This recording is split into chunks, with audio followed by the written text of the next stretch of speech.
कोई BJP legislator Singh मरक infighting जी lower Magadhi नहान अदुम सेमने infighting जी होजिक सेमद्री जन ताकपदी इनफाइटिंग जी होजिक सु अदुम लेरी हाइबने अदो कयामना आइना सुम येंगजबदा deeply sum येंगा अकांदा ngasi ngarang je koi gi lambi break topping se khar khar ui MLA mayam si mai magi worker singa pullaga Facebook ta kai da thagat pasi ure ai maming mathadi panjaroi ko haidi masigi all phenomena haijaba tare ko election maya yora akanda public ka khar ka hek unabada nok phet tawba unaba nok channa adagi kap ka do time de hek kap channa ba sorat खरे है ना तो इन्हें चट खलक पा थोड़ो वाथोक तो इन्हें चट खलक पा को अच्छी बगल से तुम अच्छी बकना कना ले हर हर का हंग भी फिल्म जो जो जी करगा उबा उरे बा अरे कोई द कोई की मियाम ना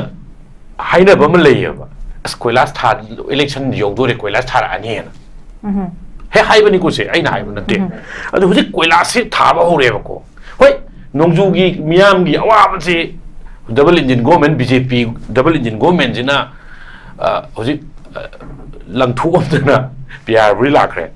lambi di adum khangbiramani mayam chatpi bani na ko lambi nungai ba lambi ama imphal manung sida governor banglo mamang siga chief minister banglo mamang siga nataba lambi nungai ba amat leite hoji puri ai hoji phaudun jara pura anu ko las thawre akoi gi sigi Minthonga ke noga phongna bado dipuro ke phongna bai lambi do adu budi huji ko last phadana thawre lakpada adu anu bani ko ngarang ma thaba mal ada koila se thaba hora agadi ekoi election ring je hawe campaign hawe en lojai ba ai mijam ni ko isu adu huji si mamang da khabar da kaida Facebook ta kaida yam viral oi bam lei bani koi gi hero ki honorable Radhesham na haiba ma mi am jam kawgale du na koi di vote me ada koila thani मसी अइना हाइबजे बन नतेको का साइगी केनो हुजिक सि सही अनि ग खरे हेलक पगी केनो से सही अनि खरे हेना खोगी इरान लेरे इसा मे 3 2023 दगी लाक प ngasi bu इरान जिदा अइना ममांग दो हाइजे बदुनी मियाम gi दमक्ता अइ मियाम को पुन चटमिनरगे नरेंद्र मोदी ना Manipur deliberate silence ama ka differing silence ama sumta tararoi noi wari chunga ngang oi lai gi bse sida ai pendre haidana tholkhiba MLA amta puthokpiro aduna ngasai gi adudani ngasai haijabu masi miyam noi khangne ba khangdaba nate aduna election campaign di hujik haure maram je ai haijabu ni Facebook ta kaida uzaba haure mai wakar ga kharaga pullaga hana chai ani makhai sida ai khoi di kai tang nganja roi Manipur ki issue achok thina mi lising phugi matakta IDP ke roina internally displaced persons oina relief scheme da dignified oida ba dignity yaw da lifestyle am de hingi ba miyam jibu kai ta khanda ge chahi ani makhai tuminna leiroga khoi gi mayam na dum tuminna dum phajagini aduga ai khoi mu thola lori haina leiramba MLA singsa huji break topping हौरे माई माई केंद्र दा मी पुंजल लगा नोफेट तौबा हौरे है कैमरा ममांगदा मसी आई वखंड दी but I beg to differ from Pong Tombi go with due respect election je moi noi uba manjal le ba khoi ruling dispensation le ba BJP ki MLA sing ji noi u khalak ba ma le ba khoi ji government sem ngam maroi adagi Delhi na jo hapak to mandre khoi yam thi ya na dram ni na adoi thari election ji any time to we abi phim noi adoi thari mayam bang khar ga chang ho dra ga khoi ji vote ka dong mandre ji le phim ji da Manipur ki phim ji khoi na MLA oi ring da khoi ki term da khoi government double engine le ring da thok pe iram ni na khoi ji vote ya dong mandre ai bi desperation na ma yaw ba man ba mong am je sat khre ba so la ai is ma sei opinion ko ai humble opinion ni ko ai ju mi ni mi cham ne ba ai ni mi cham mo in ujaba ai gi view du ni infrastructure to fail ni law and order situation laksen ba governor rule laga president rule ka na kitang pare mamang da pura complete failure ni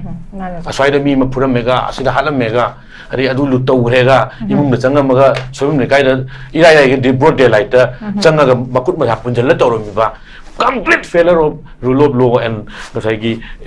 state constitutional machinery is complete failure at the lack of Myanmar Kang, but double engine BJP Matam Nash. Already double engine direct involved of MLA, I work under the housing and desperate whenever.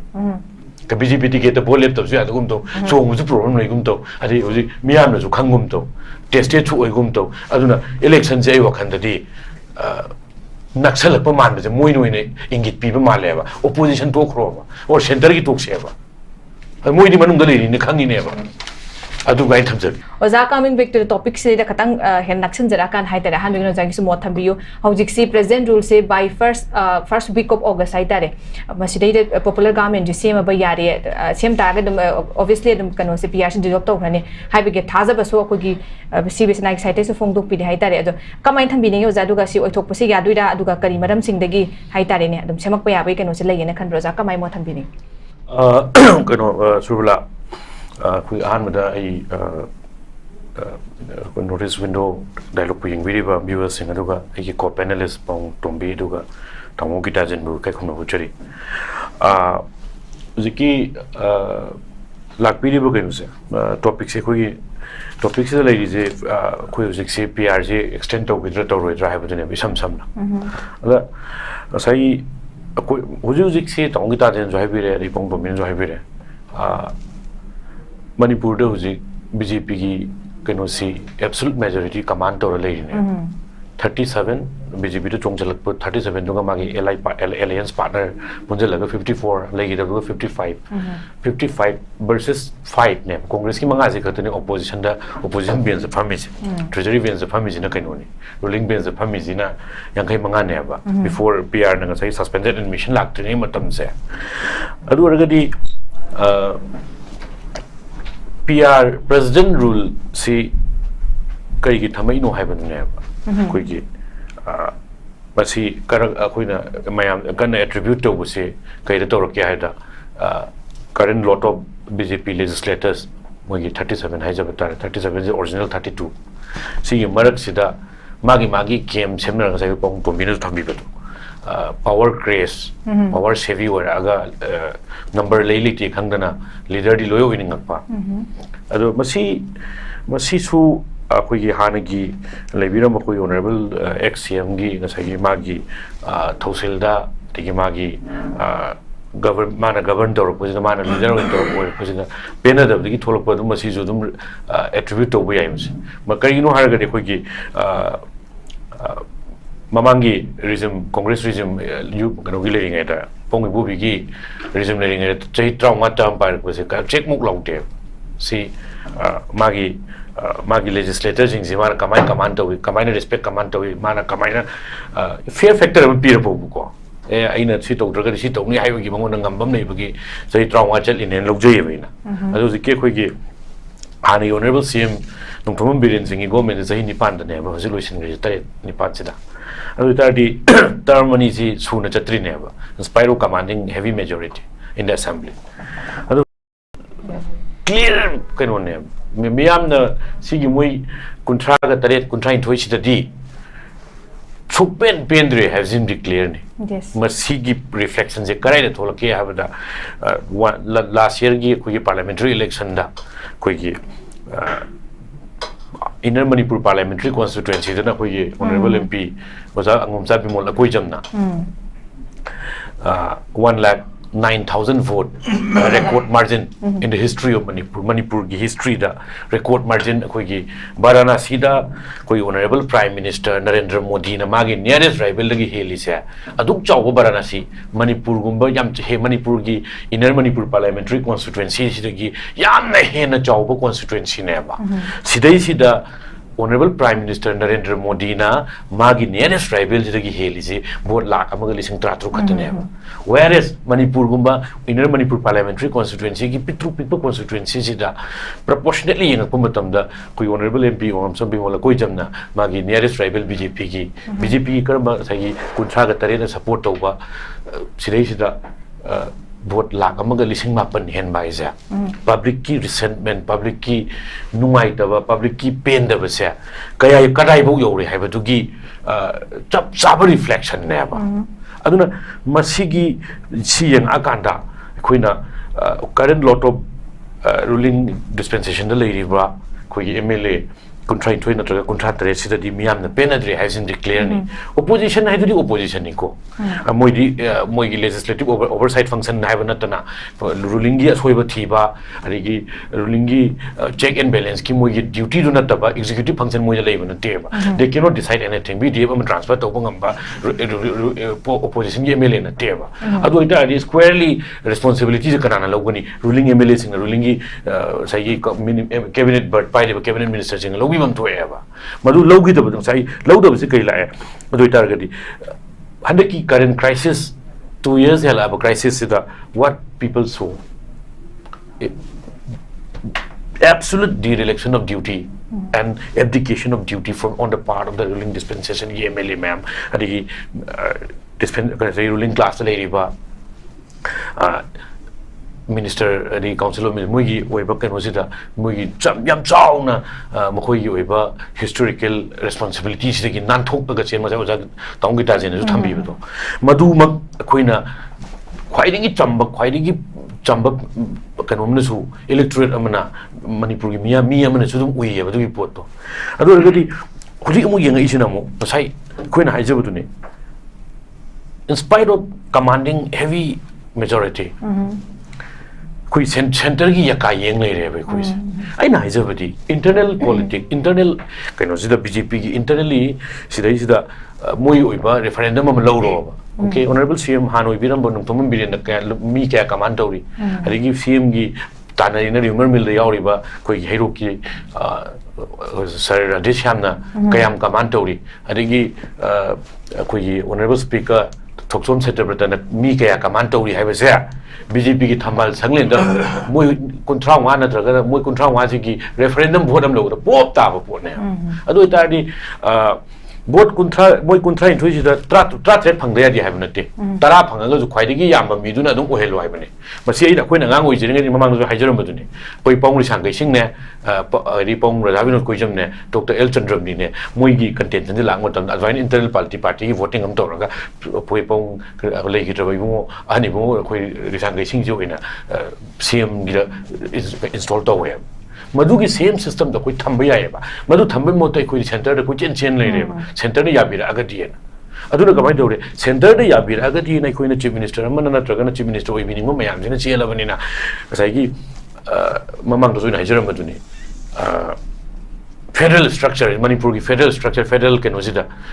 On slot the assault तो एबा साइगी आई कोई यु हेबा आई नाइजबदुनी ममंग दजु कोई की Chief Secretary ngasi jum sindui hoi si budi president mung sinduk pone asi bukti well and good but in spite of chief minister ma popular government am leading ai da chief minister sindura ini sorry chief secretary sindura ini security advisor hapchala ini adu DGP sindura ini ba adu India gi ngasai civil servant da union list concurrent list regi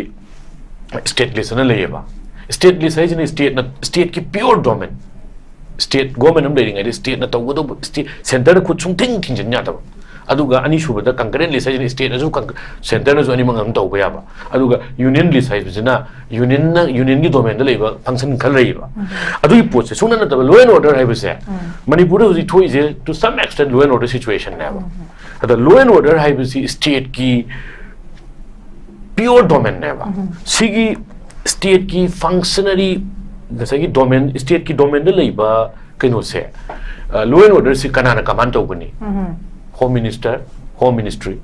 माने state home कोई home दिन तौदोय home department तौदोयनी home department जे अमुक माय functionary DGP यावरइनी अदगी चीफ सेक्रेटरी अदगी कमिश्नर होम सिगी कनो सिगी होल स्ट्रक्चर जे थुगाइ इने सेंटर दगी सेंटर इन अपाम दो हापे इने बदो दादी law and order situation state की डोमेन द लेबा पोट से कनाना कमांड तौरे यूनियन न तौरे अगर फेडरल स्ट्रक्चर को यो इबा कनो से कैरेक्टर ऑटोनॉमी में स्टेट की ऑटोनॉमी में जब से काइरे बा मसी काइबे सिने बा कोई प्रॉब्लम से अदो तारगदी एखोइन हुजु लेबा मियाम जिनो जे इंसाइ जबदो current lot of politician particularly हुजु vote Kavi Riva elected representative mayam jidadi miyam na thoina pena dabani na ai wakhan dadi miyam na popular government haija bai wani masi fresh mandate oina miyam di pam rane ba okay ja aduga amuk actually sina in spite of clear mandate 32 37 ka han na noi sai ye koi hana gi honorable cm nungthom biren na 32 30 ka halu koi manipur sanai bak sem gi hai ne adu 32 ka hale adu 32 ka halaga hojina government sem ngam dre ba adu itar ga di miyam na piba mandate amakha ikai ba piba ga chap mane miyam na thangai sing na masi gi potsi ai wakalon da di miyam di thangai thamoi thawai leiriba elected representative sing ji di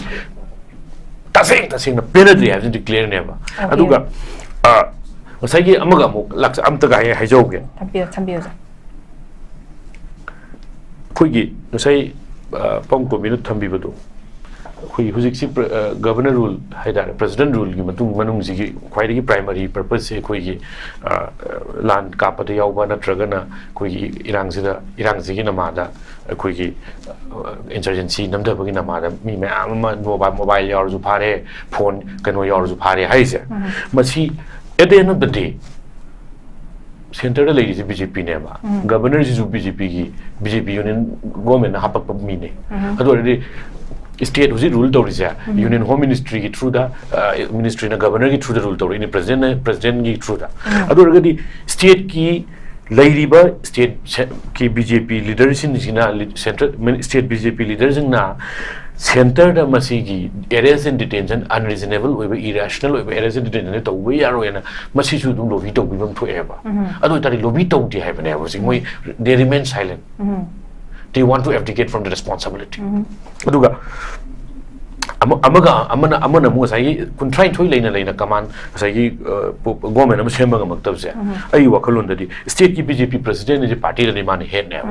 adu ita state BJP president mo hoina including those dissenting cookie MLAs cookie ni sai cabinet minister ani yorga MLA punna tariat ari kano yorga tongjan gi yorga tariat ne dra oi tara du ani no KP ga no oi bane aduna aina haidobdi cookie su ngai sunu mitai su hai sunu mitai MLA su hai sunu cookie su hai sunu ba adu state BJP ki state ki dadi president leader ne ba mana mari kamanam da mana whip chalai ba yai hai jabni na noi lao akoi kanana government sem do ne ju voting to se na madu ki command se ju ai ko khan dadi masi mangon incapacitated koi ba to bo jaga am yaw in lung jai ba adu ga over dependency on center hai jab do hojik center na na noi kuntra ga ni thoi mak le pulau adu ga akoi chief minister ma khan ge hai irai lai ngosai Maharashtra da Ajit Power government ayu nongalam dai da wasak lawrim okay ja thank you so much yam phajana thambide ka dobi tamakta ko gi state ki laiba singina sai tare ko same party ni se lai ja da lobby to bangam da bagi amna chong na hai tare aho bam su lai re aduga whole structured ko gi law and order which is ko gi completely a state subject hai tare ki ju adagi direct ko gi kano taw lai re operate taw re sigi pochima lai re aduga PRC namdana hai tare ko zakita jin thambi ki tang sana na pusela kana sigi marak sai da ko gi ada madi se hidden agenda ma khak lai re bra hai basi som le su kemta lobby taw da ba adagi direct dum ku thingila tawrakpa sigi pochima dum lai re duna kano si PRC dum tawge na tawrak ko itara ga di khuje akoina by first week of August kai basi adum yaru de potam khak lai be mami dum dum chaw ta bi bam se lai re aduga loina na hoji ko gi Chandrakumar thambi kibdo adu itara ga hujik lai di ba mi sing se ta seng ha kan da ko gi PRC ahan budi PRC lak matam da dum public ki site site da welcome taw ba su dum yaw dab di na te maram di PRC lak kana kadi gumba something different ano bo change sam khak tu ura dra hai ba ki potam ki thamna kim ni madu gi satisfaction du de koi phang dre duna Chandrakumar lak chege oza hujiki oza ke ta jen sam thambi kre ta seng ha kan oza so manga thambi ki me direct center na adagi hai tare koi tingila kan da ko gi state subject ni direct de ku tingila pai ta masi manung ge full structure set ke thugai ra madu lambi du semak pa yana ba la kan da asumane lak pai pot chim lai ba hujik si boza koi ta seng na khala kan da akoi som dai di mating leina phajana moi claim to bangam dre semani kolen hai da so akoi marak ta gi sim leader ne man o helasi haraga tarang puto ko moi claim to bangam ba gi thangna do leitre ma koi da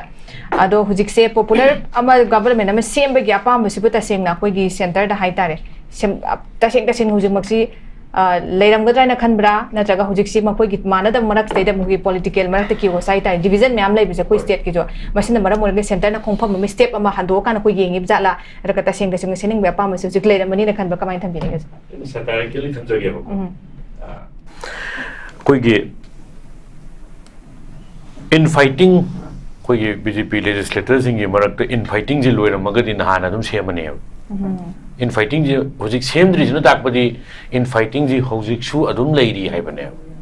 ꯑꯗꯣ ꯀꯌꯥꯝꯅ ꯑꯩꯅ ꯁꯨꯝ ꯌꯦꯡꯖꯕꯗ deeply ꯁꯨꯝ ꯌꯦꯡꯉꯛꯑꯀꯥꯟꯗ